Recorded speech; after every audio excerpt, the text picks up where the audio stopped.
It's that time of the week, the favorite time of the week for many in our audience, and the least favorite time of the week for at least two people I know of specifically who say they hate audience questions, but we persevere because most people do like this segment. We will answer some questions from the audience. You can send these in however your heart desires. Question 1 is from Art. Art said, you recently referenced preferring the so-called authentic Chinese food menus at restaurants. What do you usually order when you eat Chinese?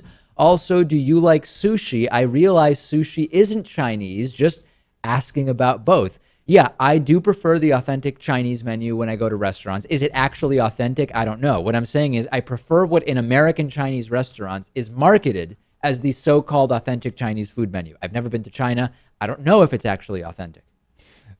In many of these restaurants, if you look like me or one looks like you, right, they might not even hand you the menu. And some places you have to ask for it. And I find that that is a good sign in terms of the authenticity of the food, because they are assuming that Americans won't like what's on it. There's this whole other menu for people who are actually looking. Yeah, I prefer, there's all these great like Chinese greens that are often not on the regular menu that are prepared with different, not just like the standard brown sauce in Chinese restaurants.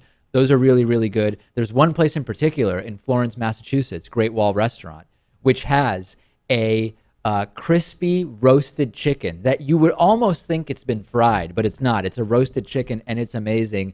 That may be my favorite dish on any so-called authentic Chinese menu. No clue whatsoever whether that's something you would get in China. Mm-hmm. I really enjoy the chicken with chestnuts wherever you can find it. Very hard to find. Yeah. But it's one of those really rich, very sweet, salty brown sauce, and not the best thing for you. But I'm a big fan of the duck too, Dave. The duck. Like the ones you have to order days in advance? Those are the ones. Yeah. And what is that barbecue duck, or what's the preparation? Yeah, sometimes barbecue duck, yeah. I mean, Chinese barbecue. And then how about Taiwanese dim sum? Are you into that? I'm into every kind of dim sum there is. Yep. Okay. And then as far as sushi, I never really liked sushi growing up. I just thought, because I was sort of put off by the idea of eating raw fish for a very, very long time. And when I would go to sushi, I would say, yeah, it's vegetables wrapped in rice. I mean, it's not, what's special about this? I would just get the vegetable rolls.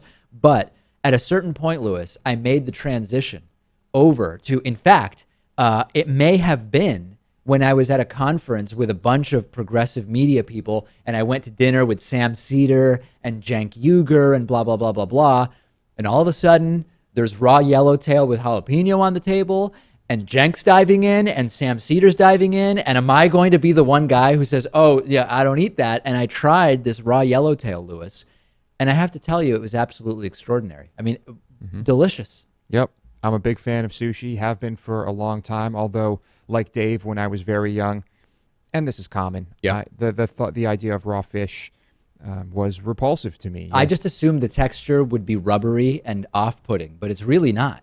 No, it's a good piece of fish. It'll just almost melt in your mouth. The other thing that, I in my head, I have an idea of what foods are the most risky in terms of making you sick.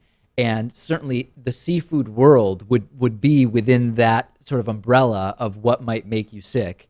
And raw seafood seems particularly so. But from what I've been told, and I have no idea if I've convinced myself of this or if it's true, supposedly you can tell if you're about to eat bad raw fish because it will smell a particular way, it'll have a particular consistency, so that you're not really at so much risk. And that, yes, if you eat bad raw fish, it can be very bad for you.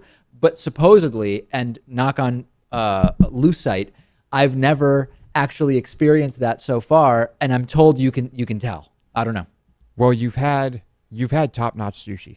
Okay. And so if you look at it and it arrives on your table and it just doesn't look right, if something it looks off or smells off, I mean, if you're not really turned off by it, you might still eat it anyway. But it's very clear the difference between something that's very fresh and good and something that may have been sitting around a little while. Yeah, and although now the thing is you do want to let the fish, the super fresh more and more of like the sushi pros say you want the fish to sit around for a little while. Obviously, they know what they're doing. They're not going to serve you bad fish. Well, what do we mean by a little while? A week to 10 days, supposedly.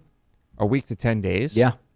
I have not heard this. Yeah, it's a whole world out there that I know very, very little about. But in any case, hopefully my nose has evolved over hundreds of thousands of years of Homo sapiens to be able to tell me you really should not eat that and that it won't lead me astray. Yeah, well, one thing you can always do is when you walk into a restaurant, look at other people's sushi very closely before you order, and then you'll know. It's perfectly acceptable to go right up to a couple that's eating and just put your face right up and see what the sushi looks like. You could do it very nicely and say, oh, wow, that looks so good. What is that?